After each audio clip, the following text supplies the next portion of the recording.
एक बार की बात है, एक पंडित जी ने अपने बेटे को भी शास्त्रों के अध्ययन के लिए काशी भेजा। सभी शास्त्रों का अध्ययन करने के बाद पूरी तरह सब कुछ कर निपुण होकर बालक अपने गांव लौटा।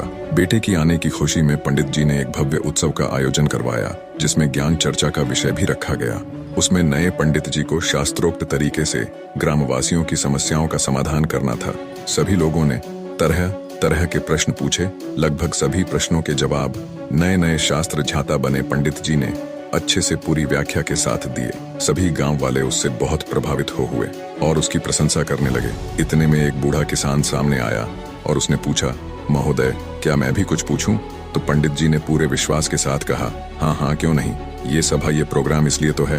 किसान बोला, ठीक है, तो बताइए, पाप का गुरु कौन है? पंडित जी ने अपने विवेक पर जोर दिया, परंतु इसका उत्तर नहीं मिला। सोचा, बहुत से गुरुओं के बारे में सुना है, पर यह पाप का गुरु किस खेत की मूली है, इसके बारे में तो कभी नहीं सुना। लगता है मेरा ज्ञान अभी संपूर्ण नहीं हुआ है। और वह वहीं से वापस काशी को रवाना हो गए। काशी जाकर उन्होंने अपने सभी गुरुओं से पूछा, लेकिन इस प्रश्न का जवाब उन्हें कहीं से नहीं मिला। हताश और निराश होकर इस बार पंडित जी अपने अंतिम गुरु के पास गए तो उन्होंने कहा, वत्स, इसका जवाब तुझे एक पापी ही दे सकता है। पंडित जी की आंखें आशा से चमक उठी।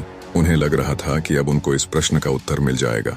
उन्होंने तुरंत पूछा, ऐसा पापी कौन है और कहाँ मिलेगा? गुरुदेव बोले, मैं तो किसी पापी को नहीं जानता, लेकिन एक वैश्या है, वह तुम्हारे इस प्रश्न का जवाब दे सकती है।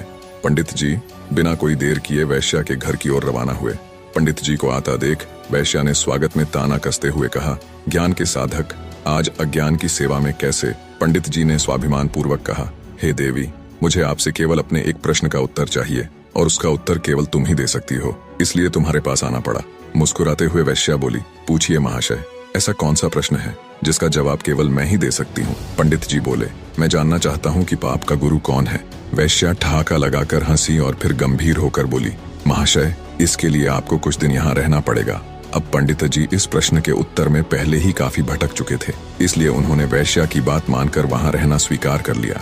लेकिन पंडित जी बोले, हे देवी, मैं यहाँ रह तो लूंगा, लेकिन खाना पानी अपने खुद के हाथ का बनाया हुआ ही लूंगा। वैश्या बोली, जी अवश्य। इस तरह 4 दिन बीत गए। प्रतिदिन पंडित जी खाना बनाते और अपनी पेट पूजा करते थे। आखिर परेशान होकर पंडित जी ने वैश्या से पूछ ही लिया, हे देवी, मुझे मेरे प्रश्न का जवाब कब मिलेगा? वैश्या बोली, थोड़ा धैर्य धारण कीजिए महोदय, बस 1 दिन की और बात है। उसी दिन पंडित जी का खाने पीने का सामान भी खत्म हो गया। वैश्या का ठिकाना गांव से काफी दूर था। भयंकर गर्मी और चिलचिलाती धूप देखकर पंडित जी ने सोचा, अभी तो बहुत गर्मी है, सूर्य ढल जाएगा, तब शाम को बाजार जाकर सामान लाऊंगा। और भूखे पेट ही काम में लग गए। सुबह से भूखे पंडित जी अपनी पोथियों के पन्ने पलट रहे थे, तभी अचानक वैश्या का आगमन हुआ।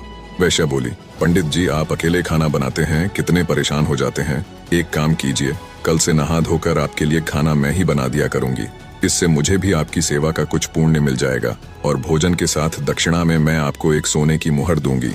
पहले तो पंडित जी ने आनाकानी की, किंतु मुफ्त का खाना और साथ में सोने की मुहर का विचार कर वैश्या का प्रस्ताव मान लिया। उसी दिन शाम को वैश्या ने तरह तरह के पकवान बनाए और उसकी सेवा में उपस्थित हुई। भोजन का थाल पंडित जी के सामने परोसा गया, लेकिन जैसे ही पंडित जी ने खाने के लिए अपना हाथ आगे बढ़ाया, वैश्या ने थाल पीछे खींच लिया। वैश्या के इस व्यवहार से पंडित जी क्रोधित हो गए और तिलमिलाकर बोले, ये क्या मजाक है? वैश्या ने विनम्रता पूर्वक कहा, श्रीमान, यही आपके प्रश्न का उत्तर है। पंडित जी, मैं कुछ समझा नहीं। वैश्या ने समझाते हुए कहा, महाशय, क्या केवल स्नान कर लेने मात्र से कोई पवित्र हो जाता है? क्या मेरी अपवित्रता केवल इतनी ही है जो केवल स्नान करके मिटाई जा सकती है? नहीं, लेकिन मुफ्त के भोजन और स्वर्ण मुद्राओं के लोभ में आप अपने वर्षों के नियम को क्षण भर में नष्ट करने के लिए तैयार हो गए। यह लालच ही पाप का गुरु है श्रीमान। पंडित जी को अपना जवाब मिल चुका था। निष्कर्ष, ये लोभ ही है जो हमारी पवित्रता को नष्ट करता है। अब वो किसी भी रूप में हो सकता है, धन